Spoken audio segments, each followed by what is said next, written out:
All right. Hello, everyone. This is Dwight Woods, the Jeet Kune Rebel, and welcome to the I Love Jeet Kune broadcast number 37.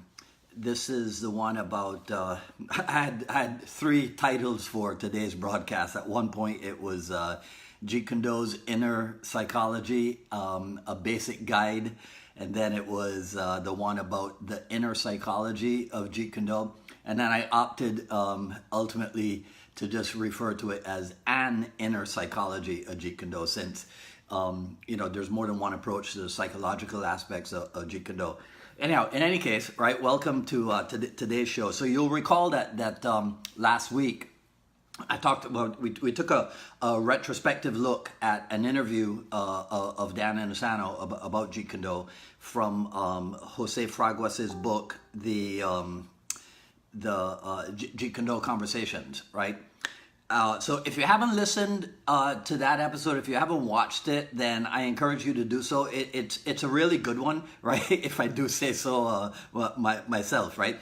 But very shortly after that program, I spoke with Bob Dublajanin of he's JKD in Germany, and we were still talking about some of the things that Sifu Dan had said in the interview about Jeet Kune. And then Bob told me this story of, I'm pretty sure it was at the Smoky Mountain camp, right, from back in the 90s. Actually 86 to 96, I think, was the Smoky Mountain camp in Brasstown, North Carolina. And Sifu Dan brought him up to demonstrate, and then he brought up this guy from Scotland. And then Sifu Dan said something like, see, here's this guy from Germany, and he doesn't know this guy from Scotland, but they can come together and they can flow together, right? And so that got me to thinking about how much cross-culture sharing there is, or there's always been in Jeet Kune, especially with Sifu Dan at the helm, right? If you think about it, in JKD, we have all these different types of people who have been brought together by the study of this expanded way of thinking about martial arts, if you get what I'm saying, right? And I say this, I hate doing politics publicly. I got the people who know you, like my student Miguel, who was on for a short second, right? They'll tell you I in private, yeah, I can do the politics thing, but in public, I refrain from being political. But it did get me to thinking about how in the United States, maybe in other places also, but this is where I live, we have people accused of things like cultural appropriation, right? Like, take for example, this is particular to me. Like, only black people should wear dreadlocks, when there's evidence that points to the fact that the Vikings wore dreadlocks, or here in what we would call dreadlocks. The Celts did the same thing. Hindus in India are known to have dreadlock style, and then yes, there are people in Africa that have dreadlock style, right? But this idea that it's only one type of people that should be wearing their hair in a particular way is well, it is what it is, right? So imagine, right? The people who have that kind of opinion, imagine what they would think about us in Jeet Kune, where you got people from all over the world, all different races, right, training in this salad bowl, right, of different martial art methods. You see, so that's what I wanted to talk to you. This will be another short broadcast, but that's what I wanted to talk to you a little bit about. Some of you who follow me on the Jeet Kune Dialogues program, you'll remember I spoke a couple of weeks ago with Burton Richardson, right? Well, Bert is what? A white guy living in Hawaii, right? So imagine what the social justice warriors, as they're sometimes called, imagine what they would think of him being in Africa training in Zulu stick fighting, right? If you want to talk about cultural appropriation, right? So let's take a historical look at this, right? When Bruce Lee landed in San Francisco, he landed in a town that had a history with Chinese people, and not always a favorable history with Chinese people, because there's a thing called, and you can look it up. I actually got turned on to it somewhat from the new book, and I should have brought it out for you to show it to you. It's Matthew Pauly's Jeet Kune, what was the title? Bruce Lee, A Life. So you can look that up. It's got some good stuff in it. So there was a thing that had happened, and the Chinese had been victims of censure in during a thing called the Chinese Exclusion Act of 1882. Right, so this is the town in which Bruce Lee landed. Right, even when he moved up to Seattle in 1885, there had been a thing called the driving out, right, where they were trying to get rid of the Chinese people who were in Seattle at the time. So there was like 600 merchants who were forced onto the Northern Pacific Railroad, right, and deported, a topical word, right, deported to Portland, right? So fortunately, though, by the time Bruce Lee got here in 1959, so World War II had happened, and the Pearl Harbor incident had kind of changed everything, because now China was kind of an ally of the United States, right, against the Japanese, right? And as a matter of fact, if you look at it, right, you know the story about the internment of Japanese nationals or Japanese citizens during the time of World War II, right? So then everything kind of worked itself out in a thing called the Magnuson Act, I think, the Magnuson Act of 1943, right? So when you think about it, the whole thing was kind of messed up. The Chinese were first maligned. Then when Japan went to war with America, the attitude towards the Chinese improved, while the attitude towards the Japanese kind of deteriorated, right? After all of that, I gotta say, I'm not trying to give you a history lesson. I'm trying to make the point that in martial art, we tend to go straight past all those prejudices that regular people might get involved in, right? Because we're into things that come from a part of the world that we are not necessarily from, right? And so part of my conversation with Bob, who started all of this, was last year I was hanging out with Sifu Dan at a seminar in New York, right? And I said to him, I go, so let me ask you this, something like this, right? I go, let me ask you this. One of your real reasons for studying all these different arts from different countries, that's kind of like your contribution to world harmony, right? And he goes, yeah. He goes, yeah, it's always been like that, right? So if you get what Inosano was saying, it's something like, hey, look at all these martial arts from different countries. And do you see how they kind of have some things in common?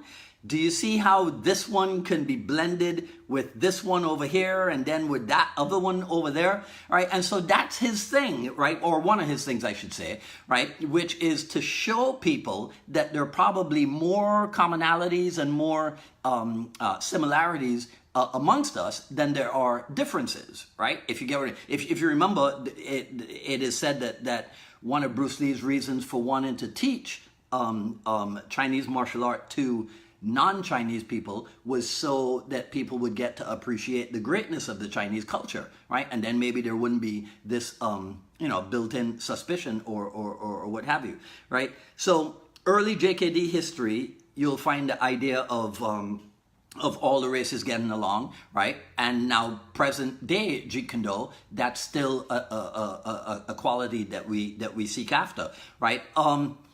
If you look, okay, here's another thing I thought of, right? Look at it this way.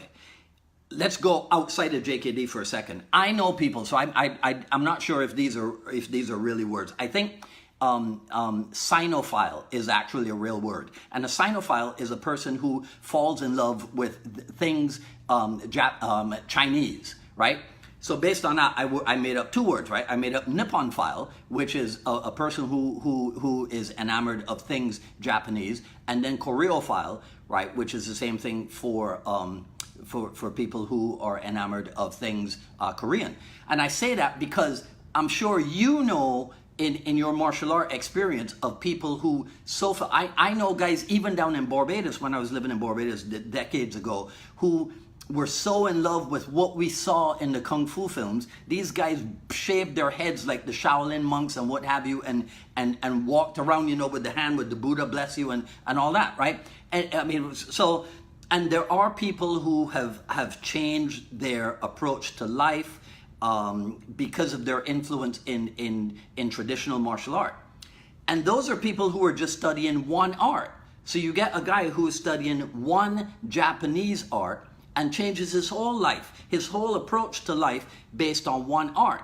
What about us in Jeet Kune who are studying this, like I call it before, this salad bowl of martial arts, right? So what's going to be the effect on us, right? On